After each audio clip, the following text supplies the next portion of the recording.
네, 제가 찬양팀을 인도를 지금 향수 찬양팀을 수요일 날 하고 있습니다. 같이 싱어로 그리고 반주로 섬겨주시는 여러 우리 집사님, 권사님들이 계셔서 너무 재밌게 찬양팀을 하고 있고 은혜롭게 찬양팀을 잘 하고 있는데요. 이전에도 저는 찬양팀이나 이런 것들을 맡을 수 있는 기회가 참 많았던 것 같습니다. 제가 보통 찬양팀을 담당하게 되면 처음에 우리가 어떤 방향으로 어떻게 우리가 찬양을 하나님 앞에 드렸으면 좋겠는지를 얘기하면은 저는 일단은 무조건 뜨겁게 열정과 열의를 다해서 하면 좋겠다, 이런 방향을 제가 늘 제시를 합니다. 그러면서 자연스럽게 우리의 어떤 반응들, 리액션들이 굉장히 중요하다는 것을 늘 강조를 했었습니다. 왜냐하면 앞에 나와서 찬양을 하는 단원들이 표정이 벌써 구겨지고 밝지 않고 이렇게 뭐 박수도 치지 않고 그냥 그렇게 찬양을 할 것이면 왜 앉아서 하는 것과 무슨 차이가 있겠느냐, 이렇게 얘기를 하면서 저는 부끄러움을 무릅쓰고 그렇게 하도록 제안을 많이 하고 저도 실제로 그렇게 많이 노력을 하고 있습니다. 왜냐하면 우리의 리액션과 반응을 통해서 우리 회중들도 함께 찬양할 수 있고, 어떤 분들은 손을 들어서 찬양할 수도 있고 박수를 치면서 할 수 있도록 이렇게 길을 열어주는 역할을 하기 때문에 저는 적극적으로 그런 것들을 하라고 이렇게 당부를 하고 저도 그렇게 합니다. 하나님을 잘 믿는 사람들의 어떤 대표적 특징들은요, 늘 웃고 밝고 리액션이 풍부합니다. 하나님을 믿음으로 그 안에 기쁨이 가득하기 때문에 반응도 잘해주시고 어떤 사람들과의 관계에서 말씀 가운데서 최대한 내 믿음의 반응들을 하려고 노력한다는 것입니다. 우리가 오늘 읽은 본문의 3절, 5절에 무려 2번이나 목이 곧은 백성이다, 하나님 이렇게 말씀하시는데, 하나님께서 이스라엘 백성이 말을 듣지 않고 또 이런 어떤 자신들의 뜻대로 행동하는 모습을 볼 때마다 목이 곧은 백성, 목이 뻣뻣한 백성이라고 자주 언급하십니다. 우리가 오늘 무려 2절, 오늘 본문 말씀 중에 2절이나 그렇게 목이 곧은 백성이다 나오는데 신명기에 가서도 똑같습니다. 출애굽을 했던 1세대 자녀들 다 죽고 이제 2세대들, 광야에서 태어난 2세대들한테도 똑같이 하나님이 너희들은 목이 곧은 백성이다, 이렇게 이야기를 하신다는 거죠. 그러니까 이 목이 곧은 백성, 목이 뻣뻣하다라는 것은 히브리 말로 케쉐라는 단어를 쓰는데, 이게 마치 소가 딱 멍에를 지어서 밭을 갈아야 되는데 나 밭 갈기 싫어요 하면서 멍에를 짖지 않고 굳게 서 있는 모습을 이 케쉐라는 단어에서 따왔습니다. 다시 말하면 이스라엘 백성들의 태도가 어떤 것이냐 하면 하나님 말씀에 순종하지 않고 내 멋대로 내 고집대로 하고 싶습니다 라는 이 모양을 은유적으로 이제 목이 곧은 백성이다, 목이 뻣뻣한 백성이다, 이렇게 얘기한다는 것입니다. 이스라엘 백성들은 목이 아주 꼿꼿하게 뻣뻣하게 굳어버렸습니다.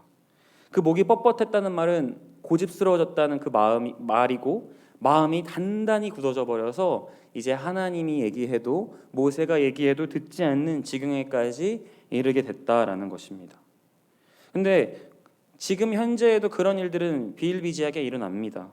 내가 아무리 뛰어난 설교자가 와서 아무리 은혜로운 설교를 해도 내 마음의 문이 굳게 닫혀 있고 내 마음이 열리지 않고 굳어버린 마음이라면 아무리 뛰어난 설교자가 설교를 해도 은혜를 받을 수 없고, 아무리 뛰어난 세계 최고의 세션팀, 찬양팀이 와서 찬양을 불러도 내 마음이 찬양을 하고자 하는 마음이 없으면 그것은 그냥 울리는 꽹과리가 되는 것입니다.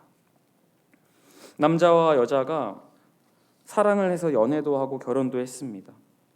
하나님께서 주신 사람이라고 믿고 확신하며 처음엔 희생도 하고 큰 실수를 해도 용납을 해주다가 세월이 흐르고 먹고 사는 문제, 자녀의 어떤 시달림, 이런 것들이 쌓여가면서 서로에 대한 마음이 식고 점점 굳어져 가는 일이 일어나고, 심한 경우에는 이제 만남을 그만해버리는 경우들도 우리가 듣곤 합니다. 마찬가지로 처음에는 모세가 애굽할 때 새 땅을 가는 여정에 많은 백성들은 큰 기대를 가지고 있었을 것입니다. 그런데 그 가는 길이 순탄하지만은 않았습니다. 갈 때마다 먹을 것이 늘 없었고 마실 물이 없었습니다. 당장에 먹고 사는 문제, 어떻게 자야 되는지 그런 것들을 눈앞에 직시하니까 처음에 출발했던 감격과 마음들이 다 사라지고 점점 싸늘하게 그들의 마음이 식어갔습니다. 그때마다 그들은 그들의 불만을 저 모세라는 인간한테 쏟기 시작합니다. 원성과 원망을 짊어질 사람이 필요했는데 바로 그게 저 모세라는 인간이었습니다. 그런다면 생각해 보십시오. 이집트 땅에서 그들이 나오지 않았다면 그들이 하나님의 구원 현장, 여러 가지 일어나는 불기둥과 구름기둥, 만나의 경험, 이런 것들, 반석에서 물이 나온 경험들, 볼 수도 알 수도 없는 존재들이고 더군다나 하나님의 백성이라는 중요한 타이틀을 얻지도 못했을 것입니다. 게다가 그들은 애굽을 나온 것이 자기들의 의지와 기대감으로 나온 것이었습니다. 모세가 억지로 데리고 간 것도 아니었고 모세가 내 백성을 보내라 하고 바로에게 선포하고 갈 사람들이 다 짐을 싸서 나왔던 것이죠. 그런데 마치 이 모든 책임이 자기에게는 1도 없고 저 모세란 인간이 나를 데리고 와서 이곳 땅에서 힘들게 하고 지도자의 역량 부족으로 우리를 굶어 죽게 한다. 이 모든 문제의 책임은 저 인간에게 있다 하면서 그를 원망하게 됩니다. 그런 회중들의 반응이 성경에 자주 나옵니다. 모세의 지도력에 대해 의심하고 원망하고 싫어하기까지 하고 모세가 하는 말에 반응하고 싶지도 않고 아마 저 완전하다고 하는 저 모세, 온유하다고 하는 모세 언젠가 한번 실수했으면 좋겠다 이렇게 생각하는 사람들도 있었을 것입니다. 모세가 하나님과 아주 대면하고 가까운 사이였으니까 하나님의 말씀을 백성들에게 늘 들려줬을 거 아닙니까? 근데 백성들은 이미 모세가 싫었습니다. 한 번은 이런 일이 있었습니다. 모세가 굿스 여자를 취했다라는 얘기가 민수기에 나옵니다. 그 굿스 여자를 취하니까 이때다 싶어서 바로 모세를 비방하기 시작하는데 미리암과 아론이 자기의 가장 최측근이라고 여겼던 그들이 모세를 바로 비방합니다. 그래, 그래 잘됐다. 그동안에 세간에 모세에 대해서 평가가 좋지 않았는데 내가 따끔하게 한마디 해야겠다. 그래서 미리암이 이때다 싶어서 모세한테 얘기합니다. 굿스 여자를 취하는 것이 옳지 못합니다.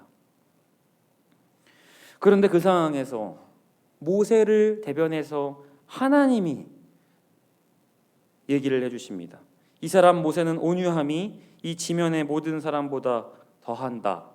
그리고 그와는 내가 대면하여 명백히 말하고 은밀한 말로 하지 않고 또 그는 여호와의 형상을 보거늘 너희가 어찌하여 내 종 모세를 비방하기를 두려워하지 아니하느냐. 여호와께서 그들을 향하여 진노하시고 떠나심에 하나님이 변호해 주시고 미리암과 아론에게 진노하시고 정말 그들이 바로 나병에 걸리는 사건이 생깁니다. 이 지도자인 모세에 대해서 어떤 평가와 어떤 마음을 가지고 있었는지 이 짧은 이 말씀을 통해서도 파악해 볼 수 있다는 것이죠. 모세가 무슨 말을 해도 반응하기 싫고 저 사람이 한번 실수했으면 좋겠고 저 사람이 우리의 지도자가 맞는지 역량이 있는지 이런 마음이 그 회중 안에서 얼마나 커져갔겠습니까?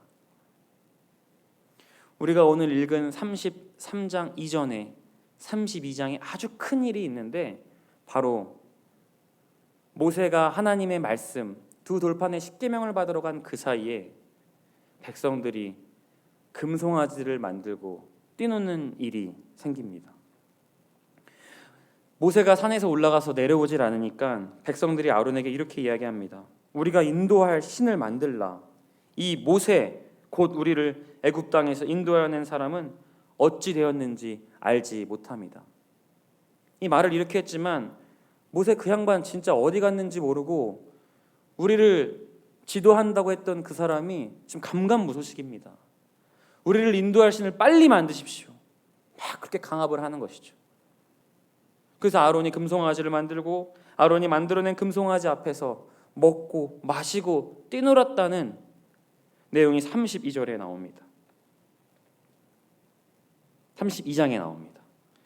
평소에는 모세가 설교하고 이야기할 때는 뻣뻣하게 아무 리액션도 하지 않던 그들이 이제는 금송아지 한 마리 앞에서 모형 앞에서 광기에 휩쓸려서 미친 듯이 노래하고 춤추는 이 장면을 바라볼 때 이들의 마음이 얼마나 완악한지를 볼 수 있게 됩니다.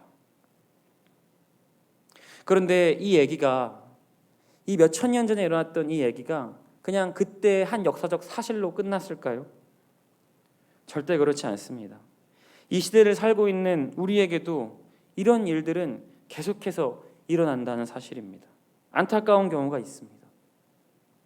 내가 어떤 사람과의 관계 때문에 내가 몸된 우리 교회에 어떤 불편한 일이 있어서 코로나로 교회를 자주 가지 못했던 것들 때문에 등등 여러 가지 이유로 우리의 마음이 굳어지고 우리의 목이 뻣뻣하게 곧아버리는 일이 일어난다는 것입니다.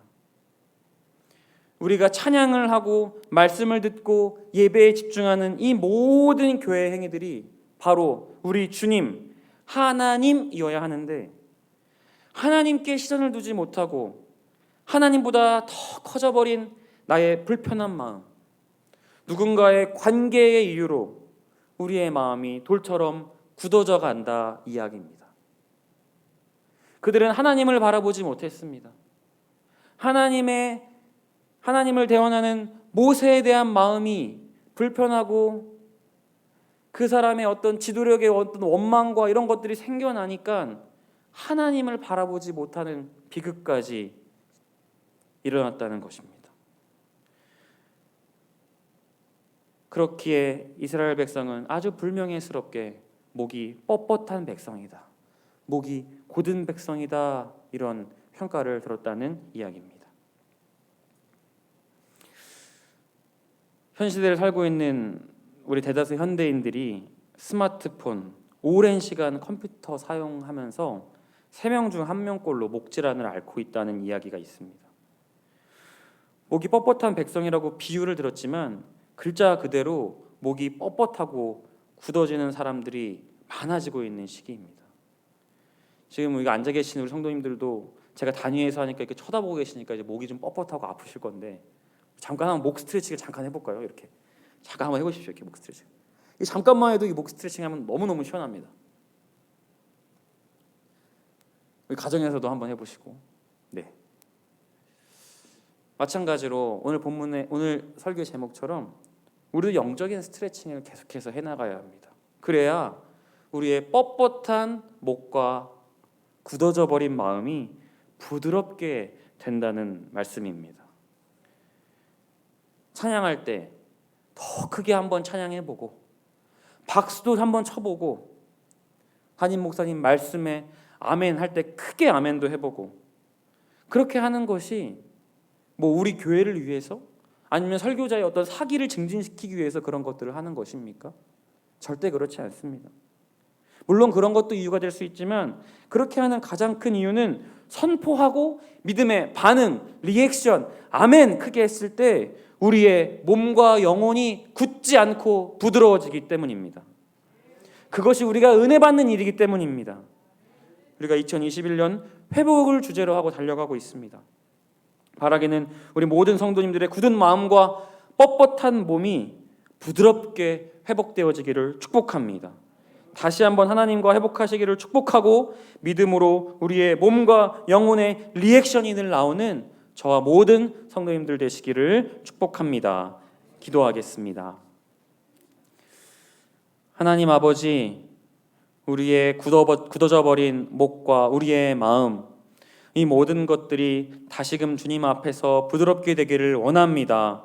하나님 아버지, 주님, 하나님의 말씀이 선포될 때, 주님 앞에 찬양을 드릴 때 우리의 몸과 영혼과 마음이 깨어져서 믿음의 반응으로 하나님께 영광 돌리는 우리 모든 성도님들 되게 하여 주옵소서. 감사드렸고 예수님 이름으로 기도합니다.